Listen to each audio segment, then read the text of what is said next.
Imagine standing in a dimly lit hotel room just a few feet away from Elvis Presley, his piercing eyes locked on yours, a mysterious smirk on his face. In one hand, a beautifully wrapped gift glints under the lamp. In the other, a gun. What started as a simple backstage disagreement spiraled into a chilling encounter that left one of his closest companions shaken to the core. For decades, she kept the details buried, but now the truth has surfaced, and it's more disturbing than anyone imagined. Kathy Westmoreland wasn't just any background vocalist. She was the elegant, steady presence behind the king of rock and roll during some of his most iconic live performances.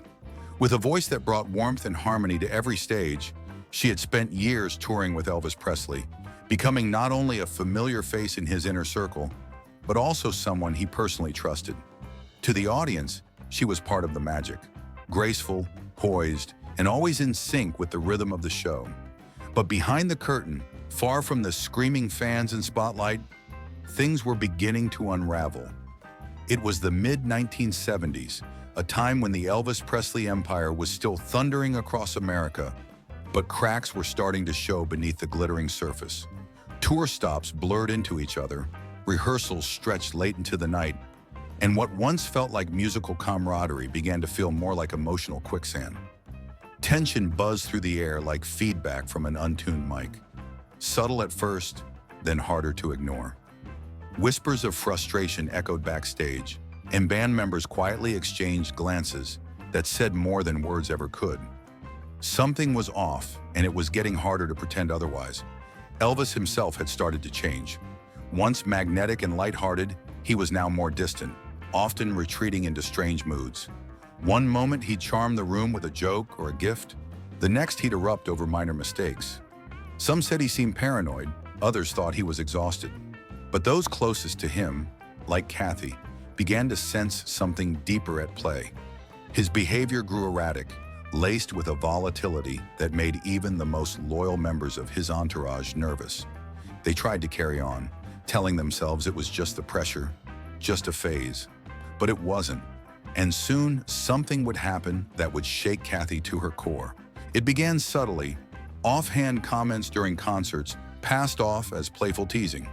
But for Kathy Westmoreland, the words started to cut deeper with every show. Elvis, once warm and protective, began making pointed remarks about her personal life right there on stage. In front of thousands of fans, he would casually suggest she was romantically involved with various members of the band. Laughter erupted from the audience, but behind her steady smile, Kathy was crumbling. Each joke chipped away at her dignity. What once felt like a trusted partnership now felt like a performance within a performance, one where she had no control. It wasn't just Kathy who noticed the shift. The atmosphere among the backup singers grew increasingly strained. Whispers of discomfort floated through dressing rooms and hotel hallways. They never knew what version of Elvis would show up, charming or cruel.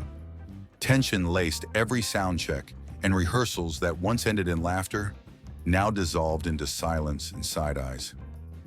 The bond they shared on stage was weakening, overshadowed by an unpredictable energy they couldn't shake. Even longtime crew members started to walk on eggshells, hoping not to find themselves in the spotlight of Elvis's growing outbursts. Then came the night that changed everything.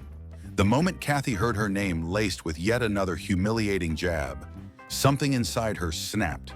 She didn't cry. She didn't shout. She just stopped.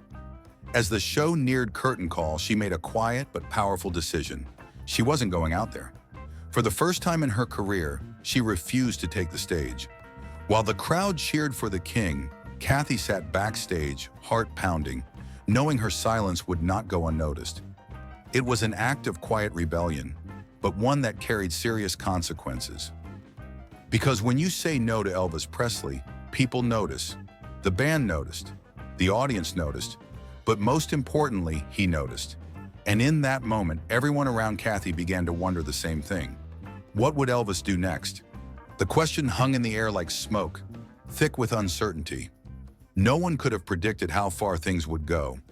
And for Kathy, the answer would come sooner, and more shockingly than she ever expected. The show had ended, but the tension hadn't. After the final note echoed through the arena, a quiet message made its way to Kathy. Elvis wanted to see her. No explanation, no context, just a summons. She paused for a moment, her heart already racing. The memory of what had just happened on stage still stung, but curiosity and a lingering sense of duty pushed her forward. As she made her way down the hallway toward his suite, her mind raced with possibilities. Was he going to apologize? Reprimand her? Try to make amends? When she entered the room, the mood was instantly surreal. Elvis sat motionless on the edge of his bed, wearing his signature karate-style pajamas, as if he'd stepped into one of his own private fantasies. The air felt heavy, thick with something unspoken. His eyes met hers, calm, unreadable. But it was what he held that sent a jolt through her. In one hand was a small box, carefully wrapped with shiny paper in a neat bow. In the other, something else, something that made her stomach twist with unease, though she couldn't yet fully see it. The contrast between the two objects was striking. One symbolized warmth, the other danger, but neither came with any explanation. Kathy stood frozen in the doorway, her instincts on high alert. Still, she took a few cautious steps inside, keeping her voice even as she asked what was going on. Elvis didn't answer right away. Instead, he just looked at her and raised both hands slightly, presenting the two items like a bizarre magician performing the final act. Then, in a voice that was disturbingly casual, he posed a question, one that knocked the breath right out of her chest. "So, which do you want?" he asked, as if it were a game. One gesture, one choice. But it didn't feel like a game at all. There was no room for laughter, no space for nerves. Kathy's mind swirled with panic, though she kept her face composed. Her survival instincts kicked in, pushing her to smile, to play along, to pretend nothing was wrong. But deep down, she knew this wasn't just an odd moment. It was something far more serious, something dangerous. What she chose next may have been the one thing that kept her standing and breathing. And though the night would end without bloodshed, the scar it left would stay with her forever. Then, without warning, the situation shifted from strange to terrifying. As Kathy stood frozen in the dim light of the hotel room, Elvis lifted both hands again. But this time, it was unmistakably clear. In his left hand was a small, elegant box, wrapped and ribboned like something out of a holiday catalog. In his right hand was a gun. Not a toy, not a prop. A real, cold, deadly firearm. The room went still. Kathy's breath caught in her throat. And then, in the most unsettling tone, half serious, half teasing, he asked, "Which do you want? This or this?" For a moment, the question didn't even register.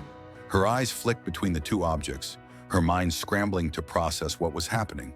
Was this a joke? Some bizarre test? Or something far more dangerous?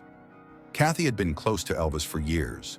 She knew his moods, his charm, his unpredictability. But this was something else. She could feel her heartbeat pounding in her ears. Every instinct screamed at her to stay calm, but every muscle in her body was tightening in dread. She forced a smile. It was the only weapon she had. Her voice, remarkably steady, betrayed none of the terror clawing inside her. "Why, I'll take the gift, of course," she said with a soft laugh, as if this were just a harmless moment between old friends. She even reached out gently, taking the box from his hand, as though nothing at all was wrong. It was a performance more difficult than anything she'd ever done on stage. One she knew had to be perfect. One wrong move, one flicker of fear, and she had no idea what might happen next. Inside, though, she was unraveling. Her thoughts raced, each one more frantic than the last. What is he thinking? Why is he doing this? Is he going to hurt me? Her knees felt like they might give out, but she stood her ground. On the outside, she wore composure like a mask. On the inside, she was screaming. She didn't know if this was a cry for attention, a warning, or something darker. All she knew was that the man sitting across from her, the one millions adored, had just crossed a line she never thought he'd touch. And from that moment on, nothing between them would ever be the same. In the eerie stillness that followed the confrontation, Kathy made a decision that would shape the rest of her journey with Elvis. With her nerves still frayed and heart still pounding, she told him she would honor her professional commitment and finish out the tour. But after that, she was done. There was no anger in her voice, just quiet resolve. The relationship, the partnership, whatever it had been, it was no longer safe. She needed space, distance, healing. And to her surprise, Elvis didn't argue. He didn't beg or lash out. Instead, he gave her a strange little grin, shrugged, and said simply, "If you think it's best, then it's best." That calm reaction only added to the unsettling atmosphere. It was as if he'd already moved on, as if what had just happened was barely a blip on his radar. But for Kathy, the emotional weight lingered. She still had shows to get through, songs to sing, eyes on her every night, while carrying the heavy knowledge of what had happened behind closed doors. And she wasn't the only one feeling it. The other backup singers, already on edge from Elvis's mood swings and onstage jabs, were reaching their own breaking points. The whispers became louder. The smiles became thinner. The exhaustion, both emotional and physical, became impossible to hide. One night, almost as if orchestrated, several of the singers considered walking away. The climate had grown too tense, too toxic, too unpredictable. These were professionals who had given years of their lives to the stage, but even loyalty has its limits. The thought of continuing under such pressure, with fear and humiliation always lurking in the wings, was becoming unbearable. The music no longer felt like joy, it felt like survival. Elvis, sensing the shift, made his move. Not with words, but with gifts. Grand, glittering, expensive gifts. He reached out not with apologies, but with diamonds. He handed out lavish rings, sparkling necklaces, and luxury trinkets like party favors. Each piece came with unspoken meaning. Let's forget. Let's move on. One jeweler later remarked that it was as if Elvis had bought out an entire store overnight. It worked. For some, the shimmer of gold dulled the edge of recent memories. The show went on. But for Kathy, and those who'd truly seen the man behind the curtain, the sparkle could never quite erase the shadows. Kathy's experience, chilling as it was, wasn't an isolated event. Others close to Elvis had witnessed the same unsettling transformation, including his ex-wife, Priscilla Presley. She later opened up about a darker side of Elvis that many fans never saw, a man consumed by obsession, paranoia, and control. According to her, his fascination with firearms had shifted from occasional curiosity to full-blown obsession. He began collecting weapons the way some collect records, treating them as essential to his identity. The king, once defined by velvet vocals and charm, now seemed to define himself through power, control, and danger. At one point, in a late-night phone call that still echoes with disbelief, Elvis asked Priscilla a question that stopped her cold. "Scylla, you have anyone you want taken care of?" He said it casually, almost jokingly, but beneath the smirk, there was something deeply unnerving. He wasn't just fantasizing about the Wild West or acting out a role. He was beginning to live it. Guns became an extension of his personality. He carried them almost everywhere, tucked in belts or nightstands, appearing at odd moments like twisted accessories to his larger-than-life persona. He once even dropped a firearm on stage in front of a crowd, unfazed by the gasps from the audience. For millions who adored Elvis, the swiveling hips, the golden voice, the boyish grin, these stories are hard to accept.